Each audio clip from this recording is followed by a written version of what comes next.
mu izina rya Yesu Kristo, amahoro y'Imana nabane namwe. Ni Mukankusi Jeanne wongeye kubaramutsa kandi mbashimira cyane uburyo mwabanye nanjye kuva ubuhamya butangira, mugenda mubukurikira munyereka cyangwa se mumpa amakomantere atandukanye. Ndabashimira ko mutahwemye kumpa inama, abaciye mu gikari mukagenda munyungura ibitekerezo. Mwebwe mwese Imana yo mu ijuru ibahe umugisha, n'ababashiye kubukurikira mwese Imana yo mu ijuru ibaduhera umugisha. Twagira ngo rero n'ubundi dukomeze tuvuga gukomera kw'Imana, ariko reka tubanze dusenge. Mana Data wa twese uri mu ijuru, Imana idukunda kandi Imana itwitayeho, turagushimiye cyane kuko aka kanya Mana tukugiriyeho umugisha, kuba tubashishijwe kongera kuboneka imbere y'amaso yawe. Mwami, ni iby'igiciro. Turabizi ko hari henshi haba hari ibibazo, abarwayi bari mu bitaro, abagize ibyago, ariko kuba twicaye aha ni amahoro waduhaye tubikesha. Niyo mpamvu tubigushimiye kandi by'ukuri tukwinginga ngo turinde guherwa ubuntu bwawe kubupfusha ubusa, ahubwo turakwinginga kugira ngo uduhe imbaraga, kugira ngo tubashe kuvuga ishimwe ry'imirimo itangaza ugenda ukora. Kandi Imana n'Umwana n'Umwuka Wera mwemere kurukira kubana natwe, tugote imbere n'inyuma, ntutureke ntuduhane. Gahunda zacu zitangira kugeza zisoza, Mwami turaziguhereje kugira ngo ubane natwe kandi uzishoreze imbaraga z'Umwuka Wera.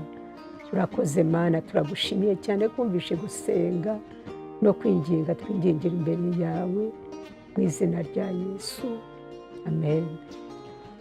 Reka dukomeze dusome ijambo ry'Imana, hanyuma dukomeze no kuganira ku buhamya, ariko twabanje no kwifashisha ku ijambo ry'Imana.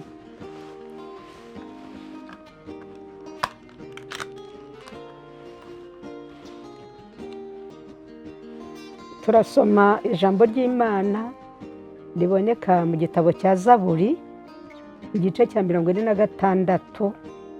Turahera ku murongo wa mbere. Reka dusome mu izina rya Yesu. Haravuga ngo Imana niyo buhungiro bwacu, ni imbaraga zacu, ni umufasha utabura kuboneka mu byago no mu makuba. Nicyo gituma tutazatinya, naho isi yahinduka, naho imisozi yakurwa hayo ikajya imuhengeri, naho amazi yaho yahorera akihindura, naho imisozi yatigiswa no kwihinduriza kwayo. Imana idufashe. Iyi Zaburi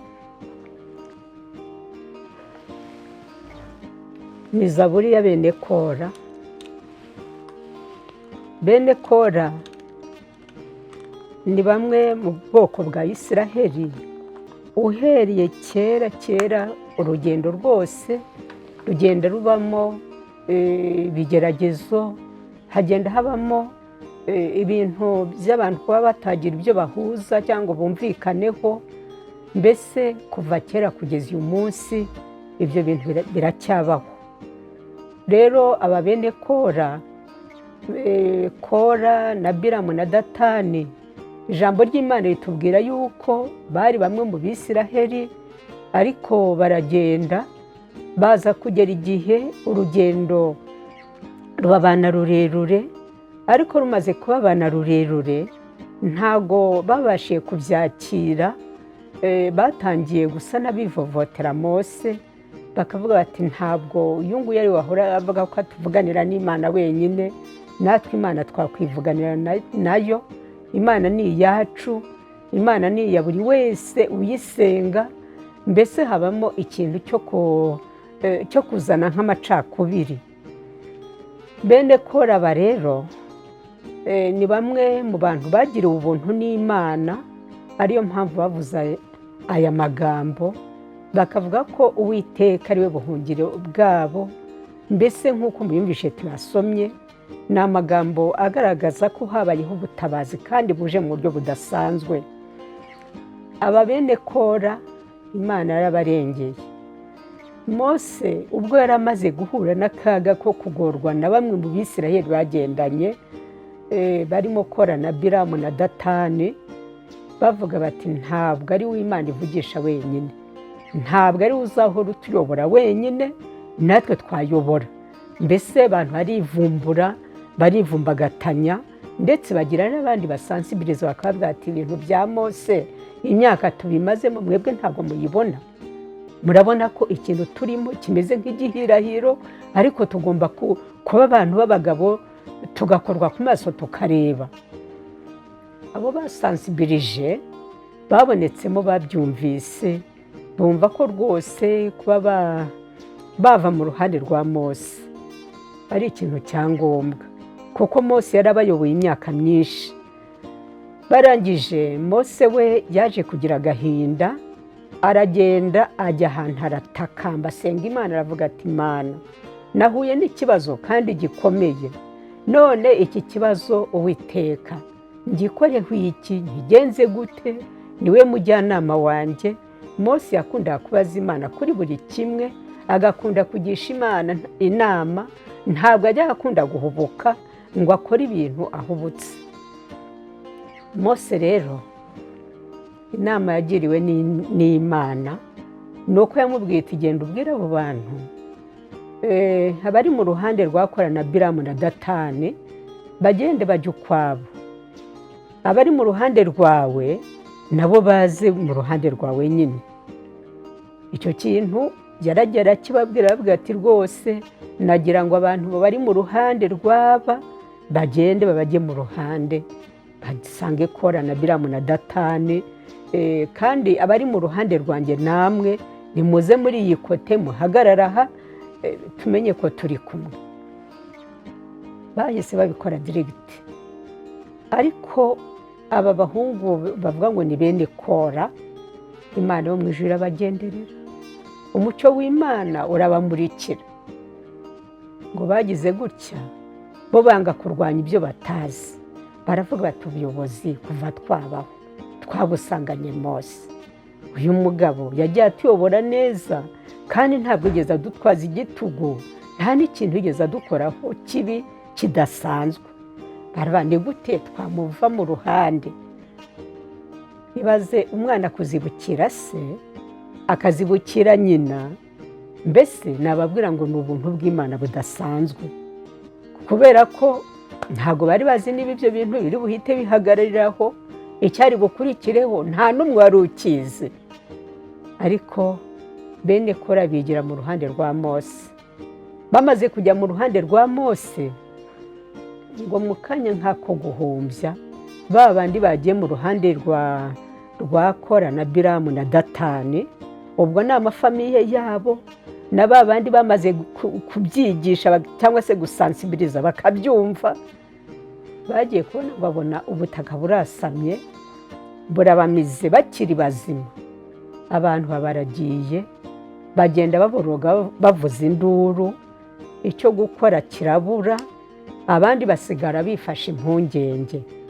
Aba bene Kora rero niho bavugiye aya magambo, baravuga bati Uwiteka niwe buhungiro bwacu, ni umufasha utabura kuboneka mu makuba no mu byago, kuko bari babonye gukomera kw'Imana mu buryo budasanzwe.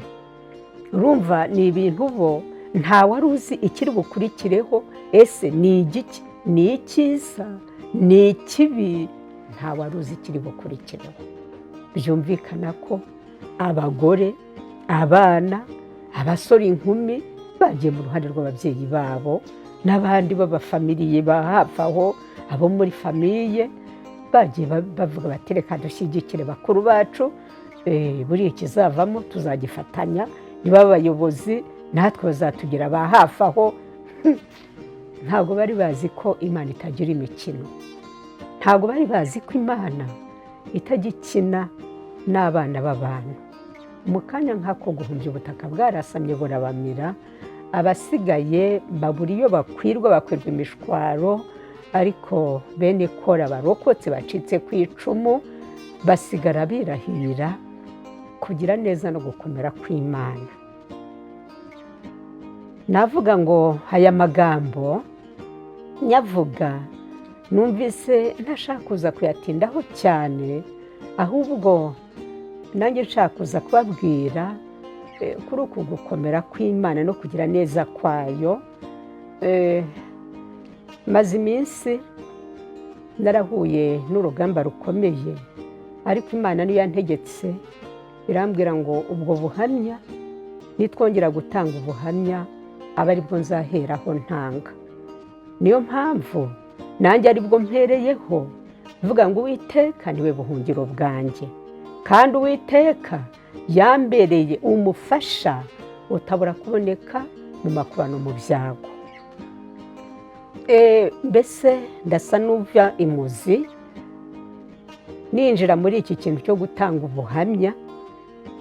Njyewe ubwanjye nk'umukecuru w'imyaka 62, ntabwo nigeze nicara hasi ngo mfate igitekerezo ngo ngiye gutanga ubuhamya. Iki gitekerezo ntabwo ari jye wakigize, ahubwo Imana yaremye ijuru n'isi ubwayo niyo yagize igitekerezo, ngiye kumva numva ikingejejeho, kubera ko ubuhamya ari ibizi ko mbufite. Yari yarabanje irantegeka irambwira ngo andika memwari. Ndayisobanuza memwari ni iki, ko ari nzi ko ari iby'abantu barangije kwiga kaminuza. Irambwira ngo memwari nshaka wandika ni ubuhamya bw'ibintu byose waciyemo. Ndicara hasi ndabyandika. Nyuma rero nibwo nagiye kumva numva intunguje kumbwira ngo bwa buhamya ndashaka ubusohora. Ntababeshye, ahari we wakumva ari amafiyeri, ukumva ari ibintu byiza cyane, kuba ugiye guca kuri YouTube ukagaragara abantu bose bakakumenya. Ku bakiri bato wakumva ari nk'ibintu byiza cyane byaba bibaye ku muntu, ariko njyewe ndabanje guha Imana impamvu. Ndabibwiye nti by'ukuri ubusangwe ntabwo nshamadutse sinzi kuvuga, none ni gute Mana nahangara kujya kuvuga ubuhamya kandi ntasobanukiwe kuvuga amagambo menshi, ntazi gusobanura ibintu neza? Ni gute Mana njyewe najya kuvuga ubuhamya? Imana yo yabimbwiye nk'itegeko, irambwira ngo genda ubikore, ugende uko imbaraga zawe zingana, kandi irangije kugira ngo inyemeze neza irambwira ngo nibuke ko yatumye Mose kuri Farawo adedemanga. Icyo rero cyanteye kuva mu bwoba, ndavuga ngo uko byamera kose ngomba kwemera kumvira Imana, kuko mu buzima bwanjye nkunda kumvira Imana no kuyubaha no gukora ibyo Imana ishaka. Ibyo byanteye guhita mfungura umurongo cyangwa se birabavuga ngo ni channel, ariko nyifungura ntabwo nayifunguye numva ninjiye muri business. Ari nayo mpamvu muzabona ntigeze n'umunsi wa rimwe nsobanura ngo ukande kuri kariya kantu gatukura nurangiza ukande kukazogera. Ntabwo ibyo bintu nigeze numva muri njye ngomba kubivuga cyangwa se kubikora. No kuba hari akantu bandikaho uko umuntu ari kuvuga ubuhamya kakajya kagenda kanyaruka kayobora abantu kakwereka ko hari ahantu hari akantu gatukura uri bukandeho, hakaba hari ahandi hari akazogera uri bukandeho. Ibyo bintu nanze kubishyira ku buhamya bwanjye, kubera ko ninjira muri uyu murimo, njyewe ninjiye muri uyu murimo numva ngiye gukora icyo Imana ntegetse gukora, ariko by'ukuri nkaba ntazi ubuhamya niba buzarangira bikaba birangiriye aho, cyangwa se niba hari ikindi Imana izambwira gukomeza gukora nyuma y'ubuhamya. Naje rero kubihuriramo n'akaga, kuko hari igihe cyageze abakozi bakorera Satani mujye mubasengera. Bene data nshuti z'umusaraba nabo baracyariho kandi baracyarushye, baravunika, bafite imvune. Bararebye baravuga bati ubundi uyu mukecuru aje gufungura imirongo none aranabifunguye birimo birihuta biranyaruka abantu barabireba bihuta. Baravuga bati ntagiye kutuzamukana, uyu nguyu ntagiye kudukirana. By'ukuri mwumve ko intego yo kwinjira mu buhamya no kubutanga nabikoze kubwo kumvira Imana. Ntabwo nabikoze kubwo kuvuga ngo njyewe nuko numva ndi umuntu uri shapu ushoboye kuvuga, ushoboye gukora ibintu runaka. Numviye Imana gusa, ariko nabihuriyemo n'amakuba.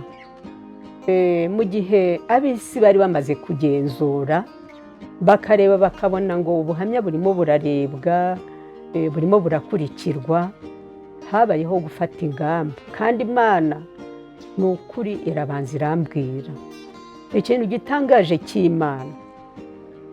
Yabwiye Yobu ngo Satani yagusabye ngo akugerageze, irabimubwira. Kubikuraho byarashobokaga ko yari kuba yabikuraho, ariko Imana ntabwo yabikuyeho, yaramuretse arageragezwa. Nanjye rero Imana yarambwiye ngo Satani agiye kundwanya, kandi hazandwanya mu buryo bukomeye, ku buryo ashaka kungira ikiragi akancecekesha burundu, cyangwa se akanteza kurwara ku buryo nzarwara igihe kirekire sinongere kubasha kuvuga.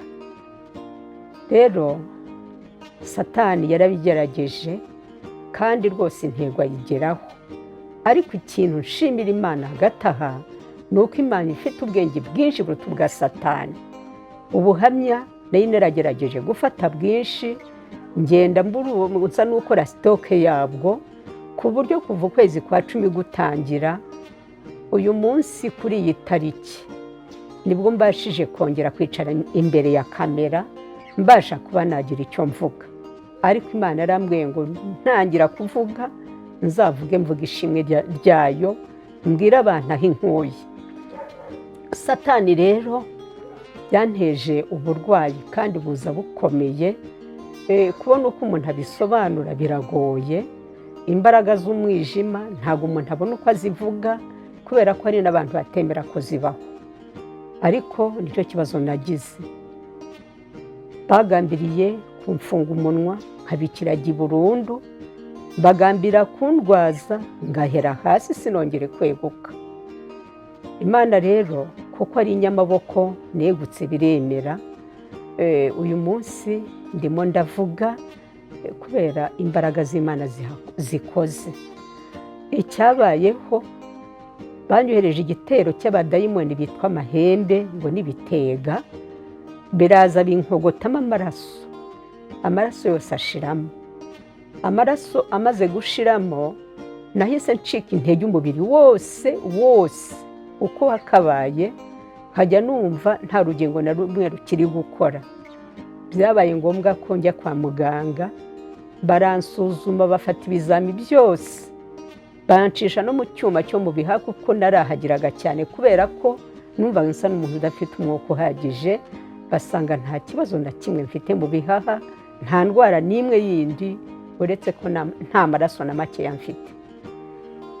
Rero ni ukuvuga ngo maze iki gihe cyose kuva ukwezi kwa 10 gutangira kugeza uyu munsi nicaye ndi kuvuga, rwana n'ikibazo cyo kubura amaraso. Ariko byaraturutse ku mugambi wa Satani, kandi arimo arwanya Imana dukorera. Nyamara ntamenye ko Imana itarushwa amaboko. Imana ntirushwa amaboko. Yarambwiye ngo nta muntu ubaho ku isi wabasha kwica umugambi wayo. Icyo yagambiriye no kugikora igomba kugikora. Niyo mpamvu rero ndi gutanga ubuhamya nshimira Imana cyane ko ngaragara nk'umuntu wibiye kandi nkaba niburutse. Imana yambaye mu ruhande. Nagize igihe kinini cyo kugenda nsukuma, ngira igihe kinini cyo kutabasha kwiyambika, kutabasha kwisiga amavuta, kutabasha kugira ikintu na kimwe nikorera kubera ibyago nari nahuye nabyo. Ariko ndashima Imana. Ndashima Imana kuko ari umufasha utabura kuboneka mu makuba no mu byago, ndashima Imana ko ari ubuhungiro bwacu. Rero navuga ngo uyu murimo kugeza uyu munsi, ba bandi bari bagize ikibazo bagahangayikishwa n'uko ngo nshobora kubarusha kuzamuka n'iki, by'ukuri ngewe imibereho yanjye Imana yarayiteguye. Uko nzabaho amasaziro yanjye Imana yarayateguye. Ntabwo nkiri umuntu wo gushakira mu bintu bimeze nk'ibi ngibi. Hari abakirimo kubaka ubuzima, bakirimo bashakisha, birumvikana, kandi ntawe nabiveba, nta n'uwo nabigaya, cyangwa se nanjye Imana ibimpereyemo umugisha ntabwo nawanga. Ariko nagira ngo mbahumurize, mwumve ko ngewe muri gahunda y'ubuzima bwanjye, iyo ndi gukorera Imana mbanza gushyira imbere umurimo w'Imana. Iby'ubutunzi, ijambo ry'Imana rivuga ngo mubanze mushake ubwami bw'Imana no gukiranuka kwayo, ngo ibindi tuzabyongerwa. Ibindi rero biza nyuma. Gushaka ubwami bw'Imana nicyo dukwiriye guha agaciro, bene data. Mu buhamya nagiye ntanga muzagenda mubyumvamo, kugira umwete wo gushaka ubwami bw'Imana, ubundi ibindi Imana ikabitekerezaho ikabitwongera. Nagira ngo mbibutse hariya ubwo nayoboraga bene data, bakanyitegereza bakangirira impuhwe, bakavuga bati rwose uyu muntu aradufasha mu buryo bwose, uyu muntu aradufasha mu buryo bwose bushoboka. Barangiza bakagena igihembo cyo kumpemba, bakaba bati turashaka kujya tuguhemba buri kwezi. Ngewe nahise mbabwira ko igihembo ntacyo nemeye, ko numva ndi gukorera Imana nkeneye kuzajya mu ijoro. Ariko hari mu mwaka 1997, mu mwaka w'2003, Imana yo mu ijuru bari ibitekerezaho ubwayo, irambwira iti warankoreye ndanyurwa, ndi Uwiteka Imana ndaguhembye. Icyo gihembo rero kuva icyo gihe kugeza uyu munsi Imana iracyakima. Urumva ntabwo nkwiriye kuba namera nka ya ngona iva mu ruzi ikajya kuri gaturume. Uwiteka arampembye kandi n'uyu munsi aracyampemba, kandi ibyo kunkorera rwose byiza arabifite. Ndumva rero nagira ngo mbanze mbashimire Imana, kandi mbabwira ahantu nyuze, ko nyuze mu rupfu, cyane cyane ko uwo mugambi wo kunyica nawo wageze ahuzamo, kubera ko Imana ibivuga imigambi ya Satani ikayishyira hanze ikayisobanura. Abari bagambiriye kungirira nabi bari bagambiriye ko bakwiriye kundyamisha simbashe kubyuka no kungira ikiragi, ariko wo bagiye gukoreshaho cyangwa se bishyuye amafaranga, arababwira ati kwica kariya gakecuru ni nko kwica isazi. Ahita ababwira ati rwose ndamwoherezaho imbaraga ebyiri zifite imbaraga, zimwe nizinanirwa izindi zirazunganira. Aribwo yoherezaga amahembe, yohereza n'ibyo bitega, ariko hejuru y'imbaraga z'abadayimoni hari imbaraga z'Imana. Rero uyu munsi ndahari, ndashima Yesu kubw'ibyo bitangaza byose Imana inkoreye hagati aha ngaha. Byari ibintu bikomeye kubivuga, ntabwo byoroshye, ariko Imana yarambwiye ngo nzabanze nyishime imbere y'imbaga nyamwinshi, mwumve ko mu ijuru hari Imana ikirengera abantu, Imana irenganura abarengana, Imana izura umuntu ikamugarura yari yageze mu rupfu. Murakoze cyane. Ndumva ubu buhamya nabusoreza aha ngaha, hanyuma rero tukazakomeza n'ubundi. Imana ibahe umugisha. Dusoreje aha mu izina rya Yesu. Amen. Nkundira Uwiteka kuko yumvise ijwi ryanjye no kwinginga kwanjye, kuko yantegeye ugutwi, nicyo gituma nzajya mwambaza nkiriho. Ingoyi z'urupfu zantaye hagati, uburibwe bw'ikuzimu bwaramfashe, ngira ibyago n'umubabaro. Maze nambaza izina ry'Uwiteka nti, Uwiteka ndakwinginze, kiza ubugingo bwanjye. Uwiteka ni umunyembabazi kandi ni umukiranutsi. Ni koko Imana yacu igira ibambe, Uwiteka arinda abaswa. nacishwe bugufi arankiza.